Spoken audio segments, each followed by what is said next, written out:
Arnab Goswami on the debate at 9. Presented by Amity University. Powered by RP Sanjeev Goenka Group, Century Ply and B1.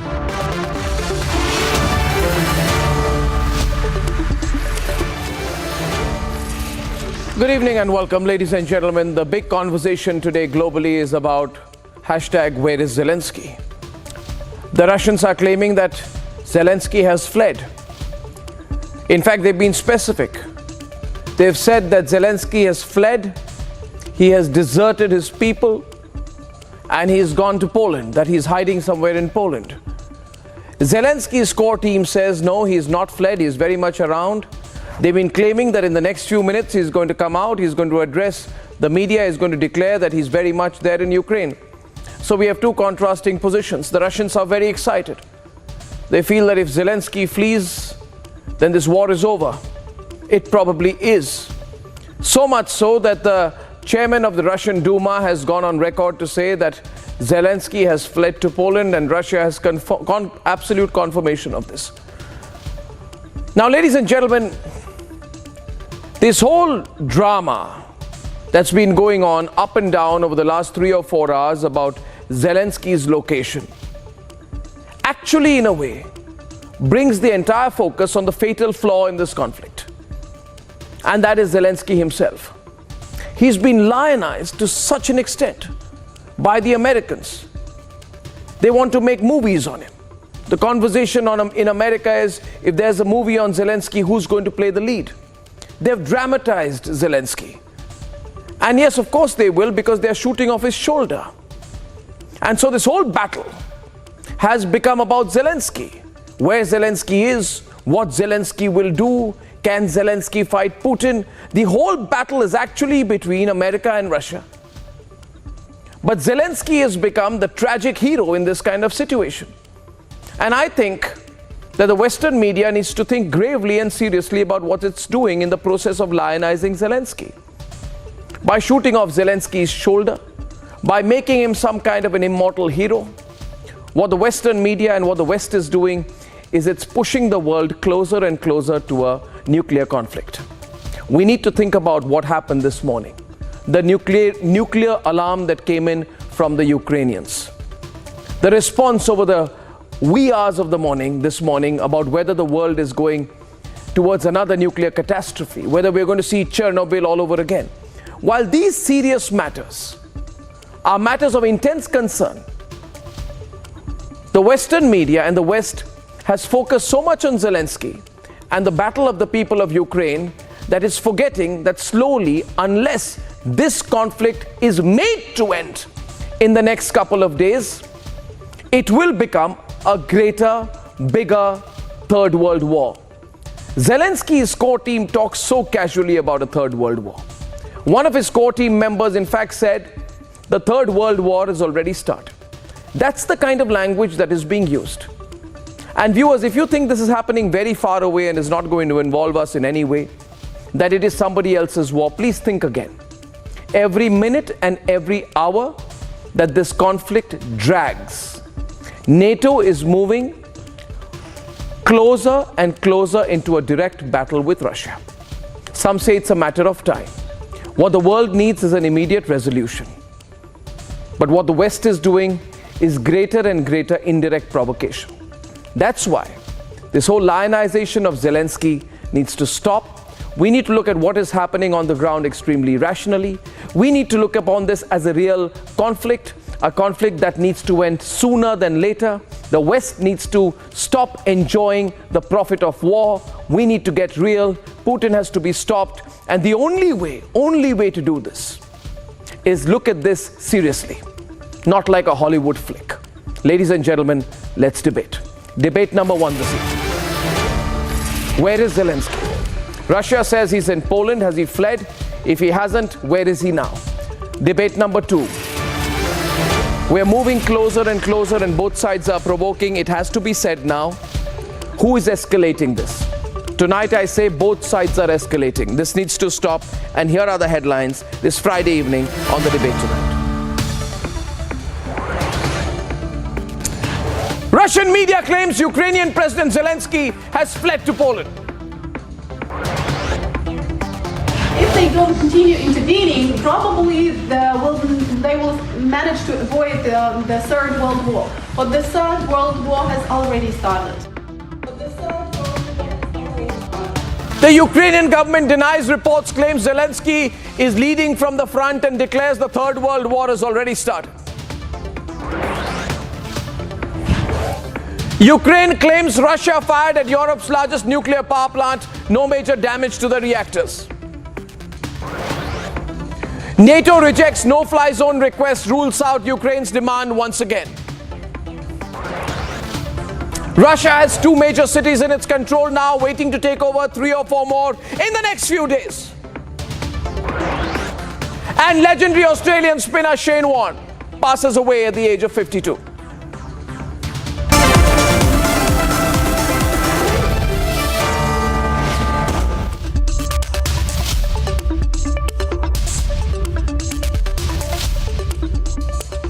Ladies and gentlemen, Russian media's claims that Ukrainian President Zelensky has fled to Poland has been rejected a few minutes ago. Zelensky, who was scheduled to hold a news conference about an hour and a half back, is however nowhere to be seen. He has not shown up just yet. Is he still in Ukraine? Or has he fled? Does the attack on a nuclear plant and Russia taking over more cities leave Ukraine in a weaker position this evening? Let's debate.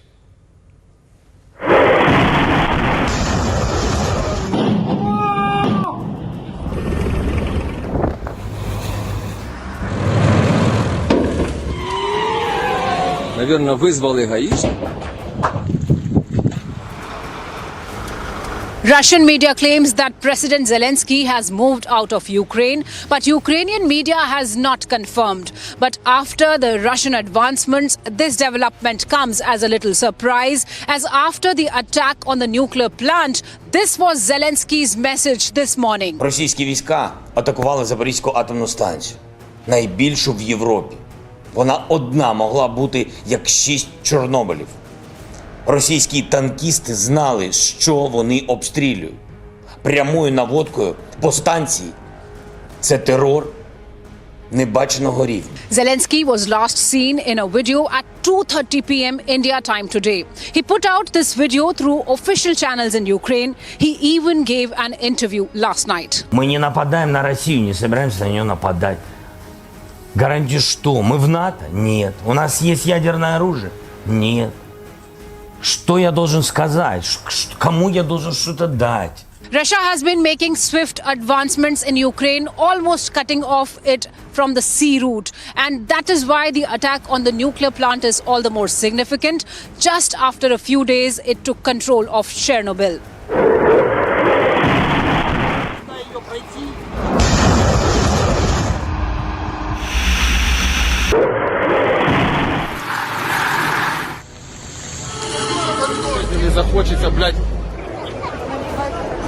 Russia has the option of using nuclear threat all the time. If they don't continue intervening, probably they will manage to avoid the Third World War. But the Third World War has already started. As Zelensky probably moves out, there is news that US and NATO troops are moving additional reinforcements to member nations like Romania.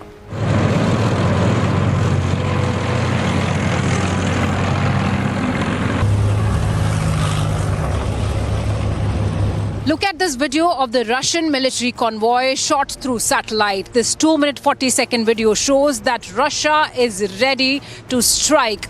Has President Zelensky really fled Ukraine? And if he has, will this affect the morale of the people in Ukraine?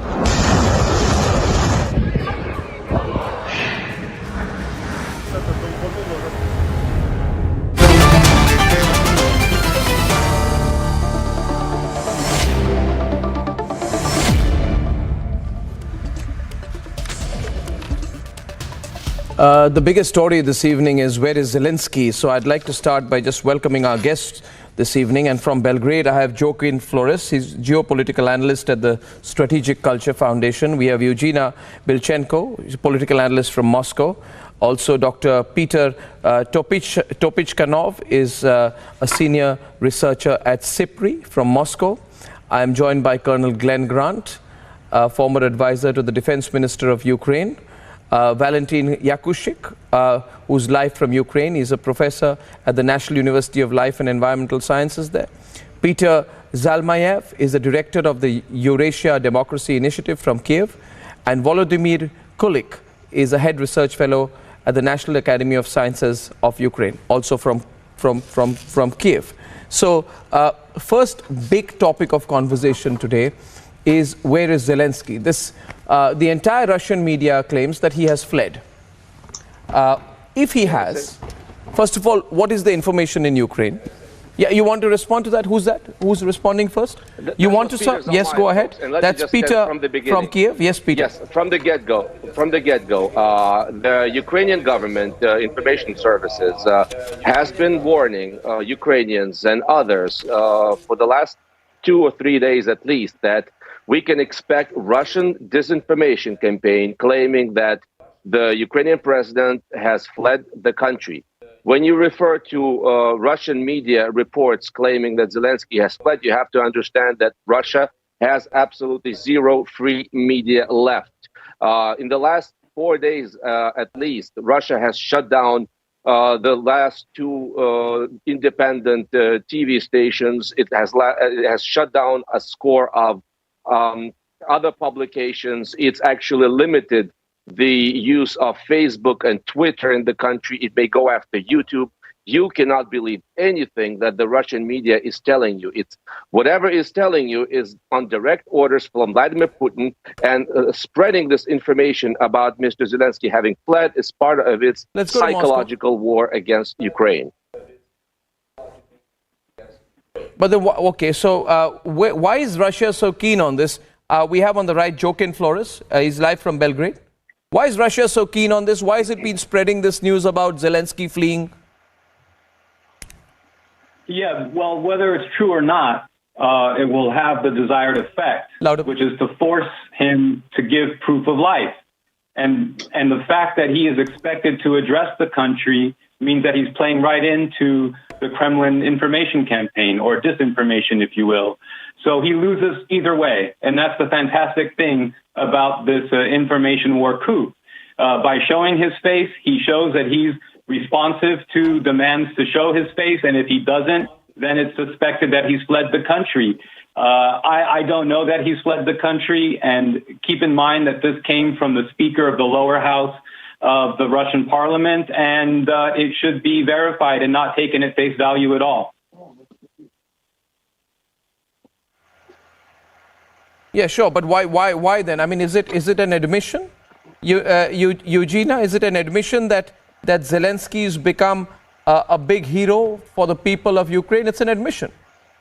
It's an admission that maybe Zelensky was stronger than Russia thought he is, and hence the entire focus, last 5 hours, Eugenia, the Russian-sponsored media has done nothing else but keep repeating that Zelensky has fled. Why?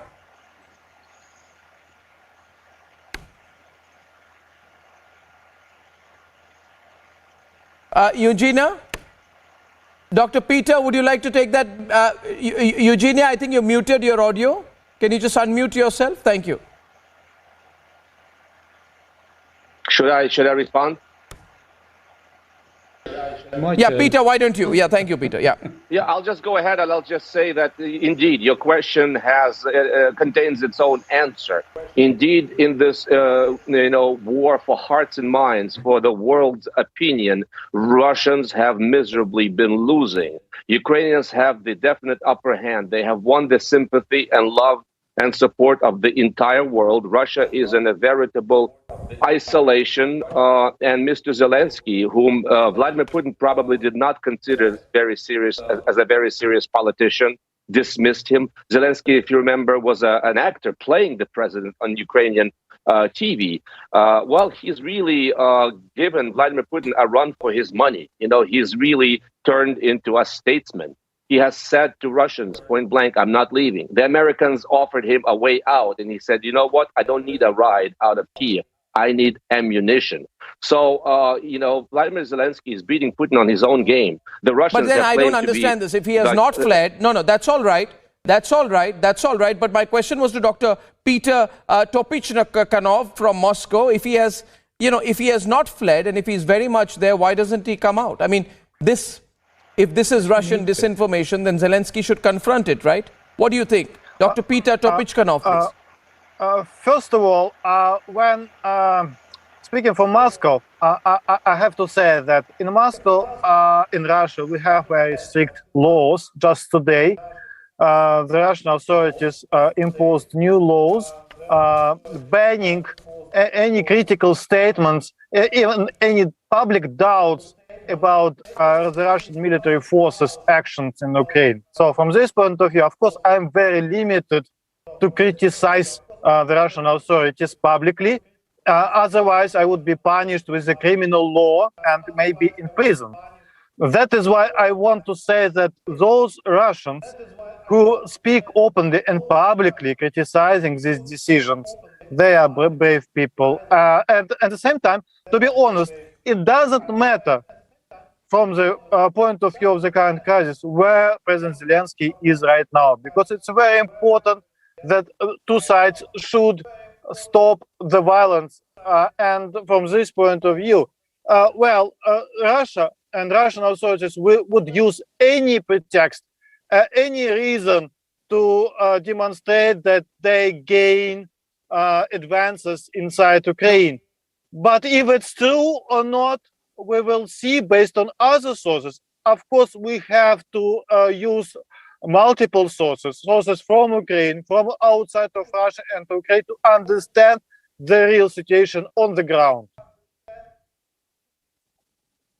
No, well, yeah, but I just looking. There's been another spate of breaking news stories coming in from Sputnik, and the latest statement that I have, which has come in from Sputnik, is that it's claiming that a Ukrainian opposition lawmaker claims that Zelensky is hiding. Excuse me, Colonel Grant, it says Zelensky is hiding inside the American embassy. No, I'm asking you. I'm asking you. You don't have to get upset about that. I'm asking you. I'm telling you that this is Russian propaganda. Am I saying that it's not? No, am I saying? Yeah, please jump in. Go ahead. Go ahead. Go ahead, sir. You are completely driven by the Russian agenda. You started with Russian false claim, and you want us to discuss this false claim. You are not discussing Russian aggression. You are not discussing Russian atrocities. You are not discussing terrible suffering of Ukrainian population. You are discussing Russian false claims that Zelensky has fled and Ukraine is about to surrender. You are helping Russia in a way. It's disgusting. If Putin succeeds, it's because of media like you, and it's a shame that you are inviting us to discuss what is not about to be discussed because it's a false claim. Nobody in Ukraine believes Zelensky has fled, even if he's been evacuated from Kyiv, as many leaders would be in such a situation much earlier. Ukraine is defending. The Ministry of Defense is here. Ukrainian army is fighting. I hear shelling right next to my neighborhood. So why we are discussing whether Zelensky is fled and not why Russia is attacking and what the West is doing to stop Russian attack? So it's disgusting.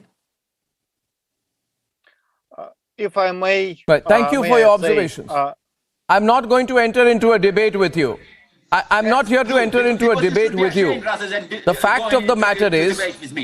No, 1 second, sir. Please don't tell me. Please beyond the point. See, I'll take it. I'll tell you one thing. Okay. I know you're angry, but you have absolutely no right to say that we have not reported the suffering of the Ukrainian people. You have not seen our coverage. You don't know a thing. So don't make those claims.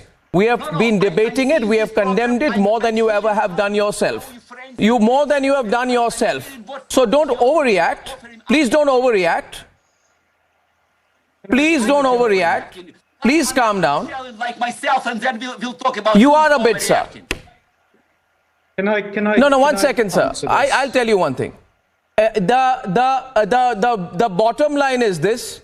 The bottom line is this, that the suffering of the Ukrainian people is a matter of great concern for people across the entire world.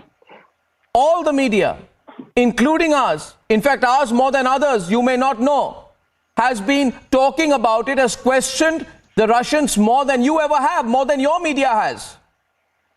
So we've done it, and we've done it very strongly, and we've done it because we believe in it. Because we believe in it. But hence, however, as a journalist, my question will be, and please don't overreact to a journalistic question. You don't need to do that, sir.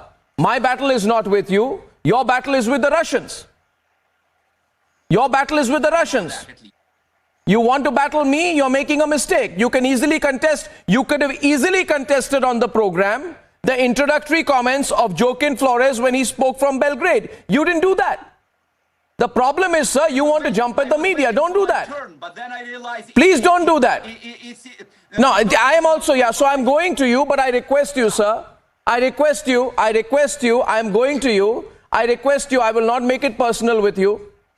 Please don't make it personal with me. The question, however, is that do you not think, and my question to you is, even if you say this is Russian propaganda, do you not think that it becomes very necessary for Zelensky to come out himself and not through intermediaries and finish and crush and destroy the Russian propaganda himself? Can I answer this, please? If he decides to do so and his advisors advise him to do so, he will. To him, please. Regardless of whether he does that or not.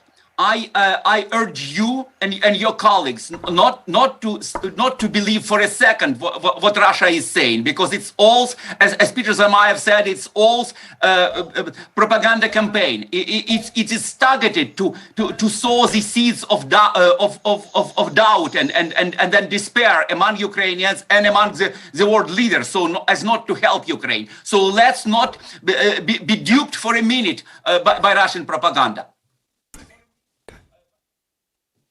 Yeah, so I'll tell you one thing, sir.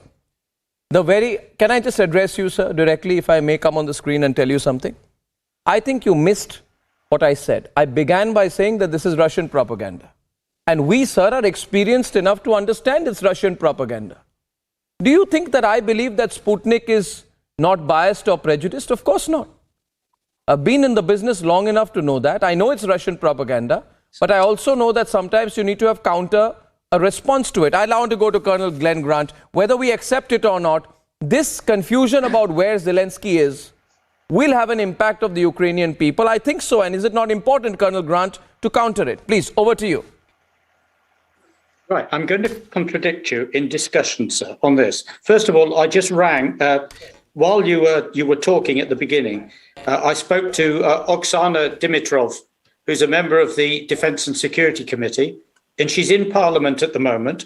And I asked her, is Zelensky there in country? Yes. And she said yes. And she wouldn't say otherwise, wouldn't lie to me, because we have a good enough relationship.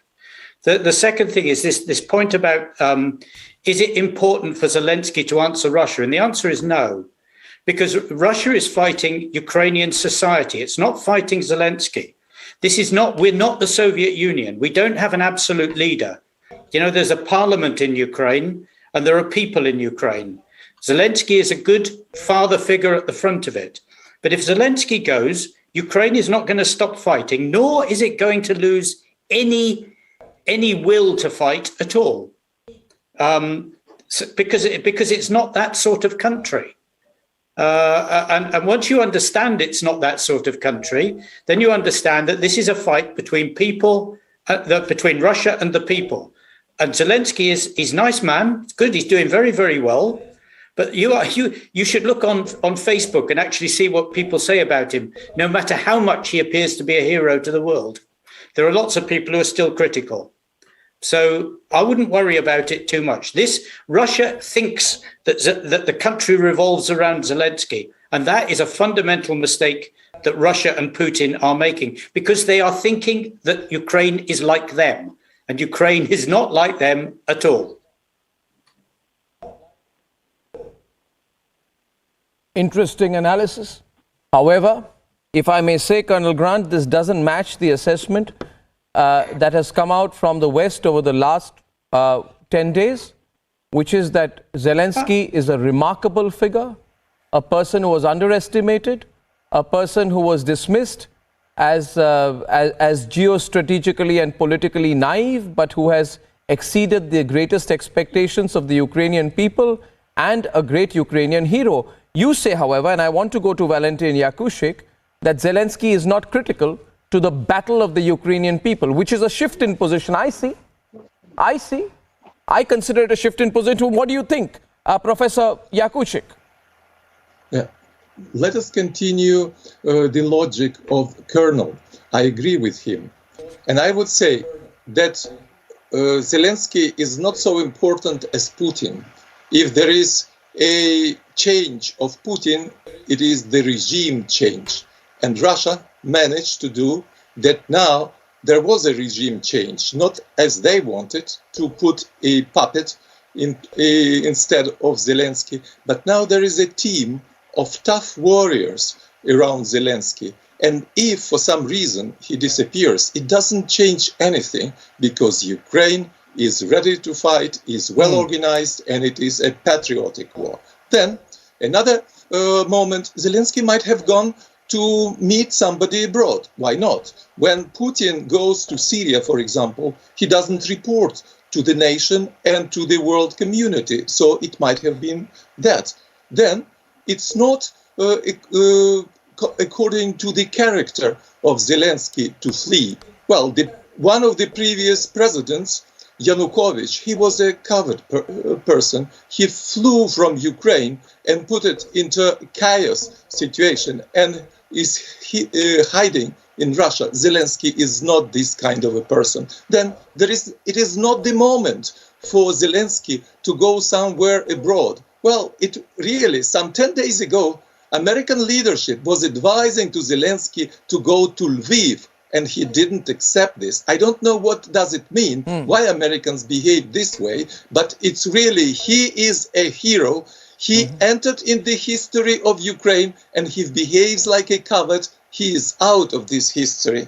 And the final point, I'm sure President Zelensky, is now in a special control and coordination center, because it's not so safe now to be in governmental institutions, because Russian armed forces are using now missiles which can hit any governmental building. So it is not important where is Zelensky. It's good for you to organize this discussion. I'm not absolutely against this kind of approaches. You let us discuss the realities. It's up to the organizer of the discussion how to put propaganda or real facts for the discussion. Thank you very much for discussing important issues.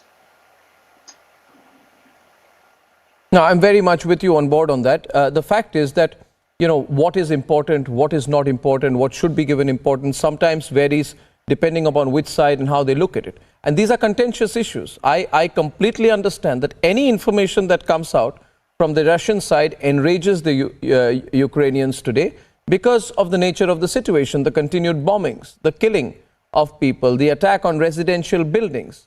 The focus, even an Indian student has been killed in Kharkiv. So we are very, very aware of the situation. But why this entire story about Zelensky is important, and I'm coming across straight to you. I see your hand go up, Mr. Flores. So I'll just say one thing. I think why it's important is because I said yesterday on my program, and unfortunately, I think some of you didn't see it. I said that yesterday it has become a fight between the Ukrainian people and the Russian army. And that is why I think this battle becomes extremely complicated for the Russians. Because they're not fighting the Ukrainians anymore, Ukrainian military anymore. They are fighting the Ukrainian people. Our reporters yesterday, Volodymyr, Peter, I'm telling you, our reporters were at centers where thousands and thousands of Ukrainians were lining up to get arms training. And I asked my Russian panelists yesterday, are you going to kill these civilians too? And truly, they did not have an answer to that. And I think my own understanding, though I was hesitating to say it, my own understanding is Sputnik and the Russian media is spreading the news about Zelensky because, as has been rightly said by Peter and Volodymyr and Colonel Grant, they want to break the morale of the Ukrainian people. What do you think, Mr. Flores? But I also think at the same time that will be difficult to break now. It's gone beyond that. I came into this discussion thinking that, this is probably Russian propaganda, that he has fled.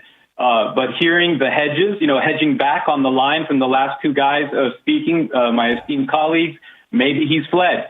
I don't know, but certainly then I'm not sure now whether he's important or whether the Ukrainian people will fight on without him. It sounds to me like there's four different ideas going four different directions, but one thing we can be sure of is that Russia has set the talking points. Can you elaborate on that? I missed the last part. Russia has? They have set the agenda about what we're talking about. And so that is their victory right there. Set the in agenda. The information sphere. Yes. Oh. Okay. I think Peter Zalmaya wants to respond from Kiev. You heard that, Peter? Yes, indeed. And, the previous speakers, the colonel and my colleague in Kiev and the other colleague in Kiev, they really, I think, boosted my point earlier and fleshed it out. And you, sir, the anchor of the program, you said it very well and very correctly. It's a do or die moment for the country. It's like in our lifetime, in my lifetime, it's the first time that a country the size of Ukraine, 40 million people, is struggling for its very survival. Vladimir Putin made it clear he will not contemplate the continued existence of an independent Ukraine. Contrary to his claims that he's afraid of NATO expansion, what it is his hatred of Ukraine, his hatred of the fact that it's separate from Russia, his refusal to recognize it as a separate people. And indeed, Mr. Zelenskyy is actually secondary to this. Yes, he's kind of gained in popularity. He's become the darling of world's attention. But folks, this is not about Zelenskyy whatsoever. And the previous, my colleague was very much, the colonel was very much on the money when he said that this is, this Ukraine is not Russia. They're thinking like, the Russians are thinking of Ukraine as them. And therefore, they are projecting these sort of things. They think that this disinformation campaign will work, and they're showing their desperation because they have utterly failed in their, plan to conquer Ukraine quickly, easily, overnight. They are bogged down in Ukraine. Ukrainians are going to fight with or without Zelenskyy, and Ukrainians are going to tell the world that they are Ukraine. They're not Russia. This is an incredible moment of national awakening. No matter the bombs that he throws at them. Ukrainians are never going to be ruled by Russians, and the hatred they feel for Russia is just unbelievable. Like you've seen, women are ready to attack tanks with their bare fists. I've been traveling around the country for the last few days, and I have not seen anything. This country has not known anything like this since 1940, since World War II.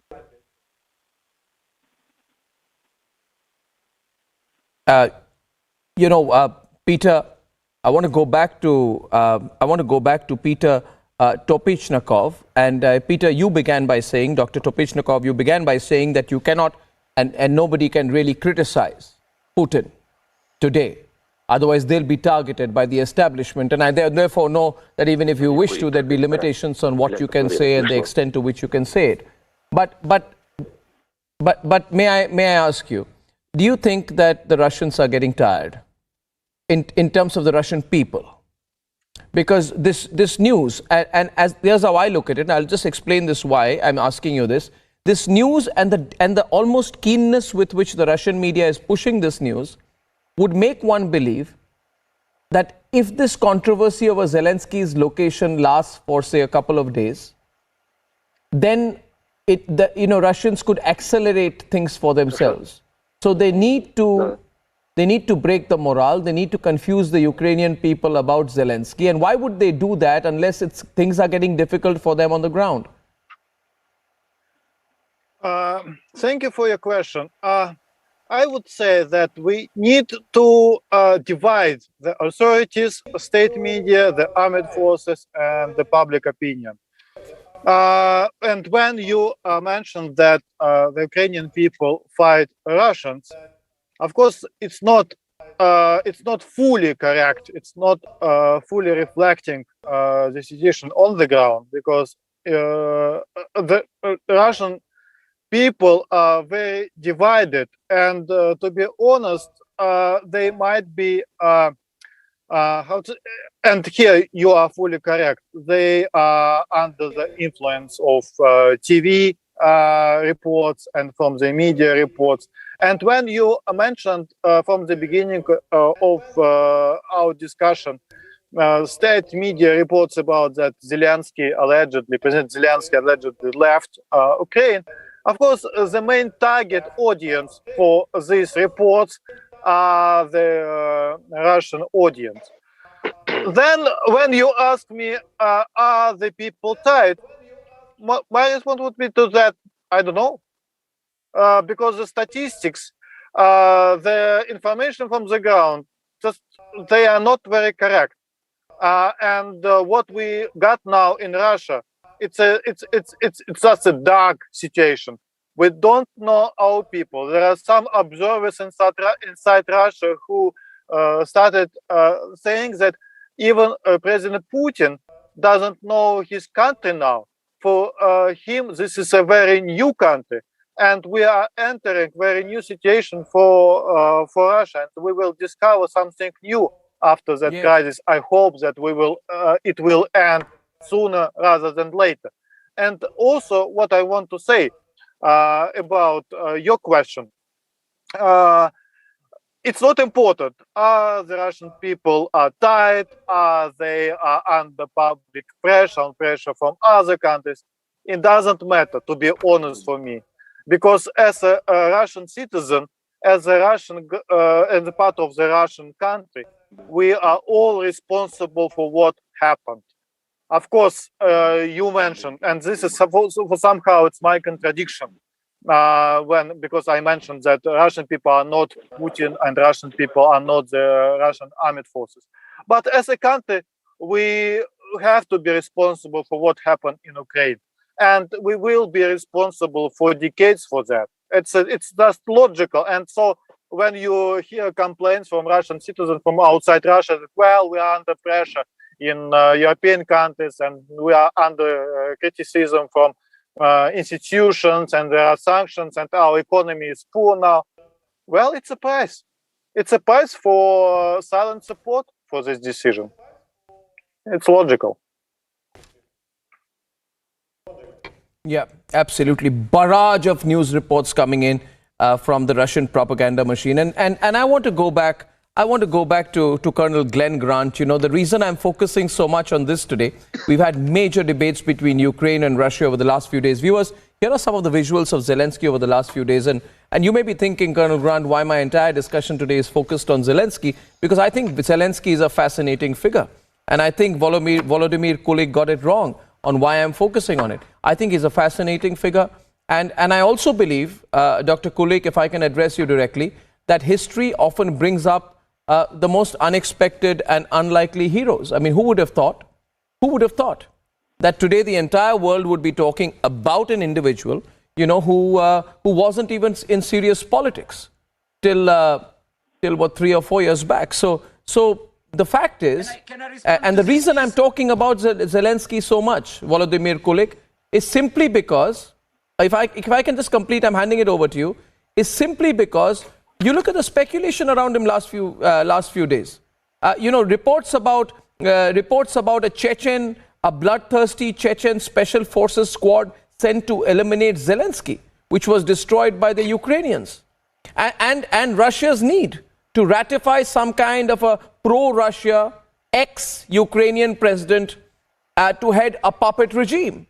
And what is becoming apparent to Putin, I'm sure, that it's going to become increasingly difficult to put up a puppet regime in Kiev in the circumstances. That's why I'm looking at this whole discussion around Zelensky today. Yes, Mr. Kulik, you were saying something. Yeah, thank you.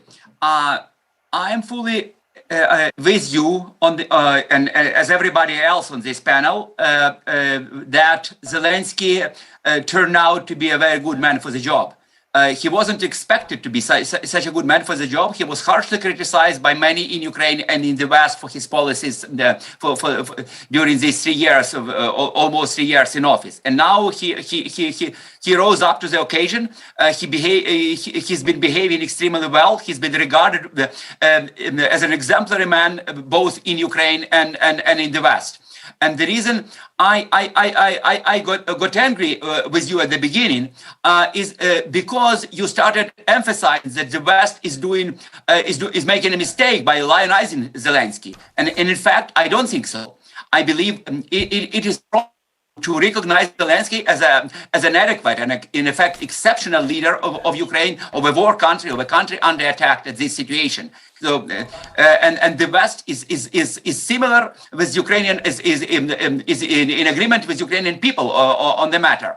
And another matter is whether or not the removal of Zelensky, the end of Ukraine's defense of Ukraine's resistance. And the answer is no. Because precisely as Colonel Grant said, Ukraine is not Russia. As a state, Ukraine is organized differently. As a society, it is completely different from Russia. Ukrainians will fight Russians. And here I would like to make a small correction. Of course, Ukrainians are now fighting Russian army rather than Russian people. But when you ask Ukrainians whom they hate, most of them have come to hate Russian people because they believe that most Russians support Russian army and the Russian state. So it is about two peoples now, even though on the ground it's about people versus army. But if you look at the framing of the debate in this program and more broadly, it should be about Russian aggression, Ukrainian resistance, and so far inadequate Western help, and the tremendous suffering of the Ukrainian citizens, which are partly because of this inadequate help. But the failure of Russia's strategy of quickly overcoming Ukraine, of quickly defeating Ukraine, precisely because of the heroic struggle, heroic resistance of the Ukrainian army and the Ukrainian people. And I would like to remark that actually in the process of our discussion, the framing has shifted, precisely because we didn't agree with your framing. Thank you. No, of course, you can disagree with me. There's no problem. Please continue to disagree with me, but please don't be angry if I present a different perspective. And while I have complete empathy with the people of Ukraine, I will say to you, though it will make you very, very angry, Volodymyr Kulik, that some point of time, the people of Ukraine will need to realize that while they are fighting heroically the Russian military, you'll need to realize that America is not standing up for you. And you need to realize that NATO is not imposing a no-fly ban. You will need to accept that NATO has said today itself that we are not part of this conflict. They have said it as clearly as possible. And you talk about Zelensky, I have said, he's heroic, of course, but you know, he said how many limbs have to fly off people's bodies. He said, I need ammunition, I don't need a ride. But what is Joe Biden doing? Joe Biden is doing all of this to increase his popularity ratings during his State of the Union speech to just say that Russia is losing. But what did he say in the State of the Union speech, Colonel Glenn Grant? He said, let me be clear. Let me be clear, he says. Our forces are not and will not. Our forces are not and will not engage in any conflict with the Russian forces. So this, I know that when I say it, Ukrainians get very angry with me, but it's a fact. It's a fact, isn't it? And so, Glenn, my question to you, you've been an advisor to the Defense Minister of Ukraine in the past, and currently you're with the Baltic Security Foundation. What do you see happening over the next 2 or 3 days? I've been hearing that the slight lull in the Russian military movement is in order to allow all foreign nationals to leave the conflict zone. And as Macron's advisor said, or someone in Macron's office said after a phone call with Putin, the worst is yet to come. What do you think, Colonel Grant? I think the worst is yet to come. I would agree with you. But I think that you're making one fundamental mistake, which is that you're listening to other people outside of Ukraine. In other words, the majority of Ukrainians are fighting this without looking at the news to see what everybody else is doing. And if I could, this may sound silly, but I mean, for the last 2 days, I've been talking constantly to Ukrainians, and I mean constantly, 20 hours a day. And not once has anybody mentioned Zelenskyy, and not once has anybody mentioned Biden. So I think that the majority of Ukrainians understand they would love NATO to come in. They would love NATO forces. No. They would love a no-fly zone. But I think there's a realistic understanding from most of them that it's not going to happen. Now, you can call Biden weak because he doesn't do that. But I don't think that you should, that what is going on, I mean, Macron is a sideshow. Let's be blunt about it. He's nothing to do with this. He's having his own game, talking to Putin for his own for his own votes in his own country. He's not doing anything at the moment at all that helps Ukraine at all. So you mustn't look at all these other things and think that they are part of the action. Now, I will finish with one last bit, which is I don't care what Biden says about troops fighting or what NATO says about troops fighting. War will come to them. This is not about whether they can stay away from it. If this war is not stopped by either Ukrainians or by someone else, then Russia will continue to keep going, and the war will be somewhere else. I am absolutely sure of that. So people need to be quite clear about, this is not going to be diplomatic answer either. I agree and disagree with you. No, I agree with you when you say that this has to be stopped or war will come to them. I agree with you. But when you say the war is to be stopped by Ukraine, Colonel Grant, I disagree with you. I think the West needs to really, in a mature way, intervene without getting involved in the conflict.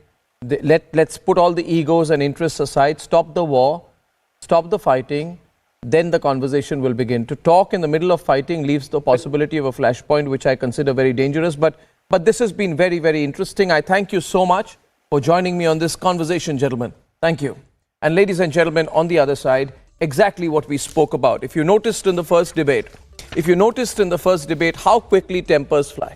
How quickly tempers fly nowadays, and why not? Because there is so much happening on the ground, and which enrages people. Not everything that is happening is appropriate or inappropriate, but in a war, often it's not about morality, it's about power politics. The question right now is, who is provoking whom? Is either side completely innocent? I'll talk about that on my big panel on the other side.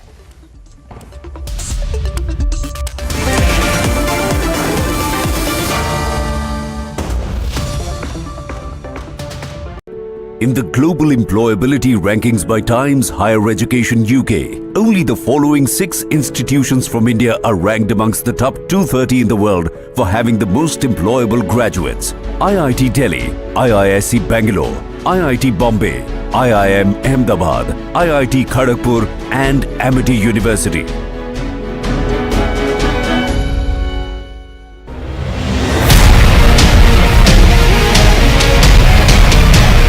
Military camp और यहाँ पर training दी जा रही है कैसे आप war में जा सकते हैं, युद्ध के क्षेत्र में जाएंगे तो कैसे आपको तरीके अपनाने हैं, हर एक चीज बताई जा रही है, कैसे आपको सामना करना है जब दुश्मन आपके सामने होगा, हर एक चीज यहाँ पर बताई जा रही है। सैकड़ों की संख्या में छात्र हैं जो यहाँ पर आए हैं, जो सीख रहे हैं और सिर्फ हथियारों की ट्रेनिंग नहीं, वो हर एक तरीका जो युद्ध के क्षेत्र में अपनाया जा सकता है उसकी जानकारी यहाँ पर दी जा रही है।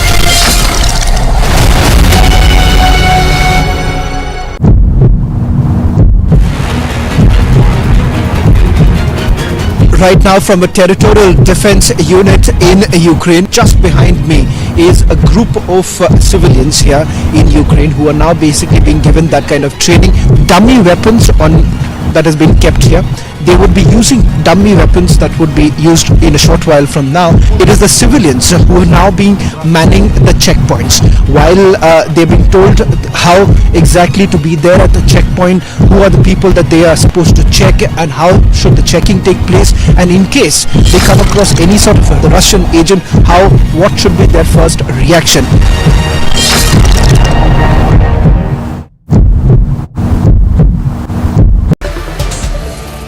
Good evening and welcome. The Ukrainians are dying and the Americans are making money. Lots of money. Every day, every minute that this war continues, the biggest American defense-related manufacturers are seeing their stock prices shoot up, and how? The Americans are going to make billions. Maybe trillions will be made out eventually out of this war. And most of that money will come to the United States of America, ladies and gentlemen.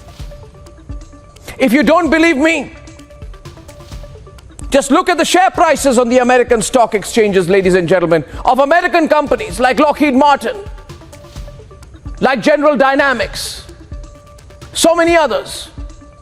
And you will see how the market valuation of these companies is going through the roof as Ukrainians die.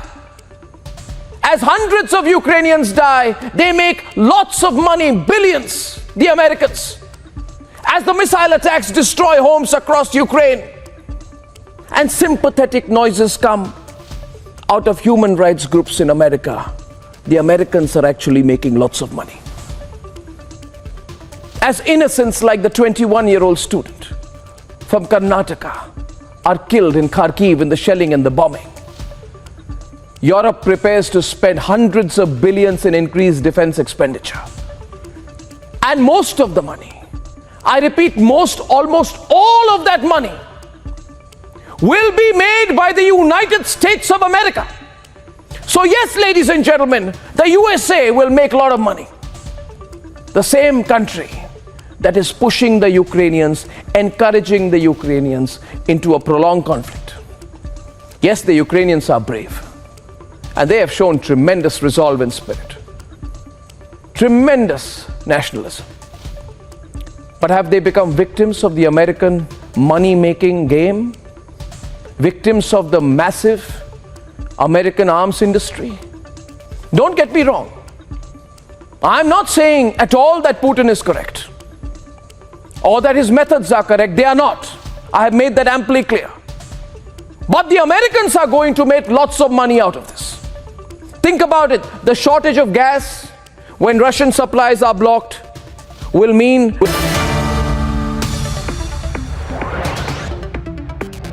Ahead of the 7th and last phase of Uttar Pradesh Assembly elections, Prime Minister Narendra Modi held a massive roadshow in his parliamentary constituency, Varanasi.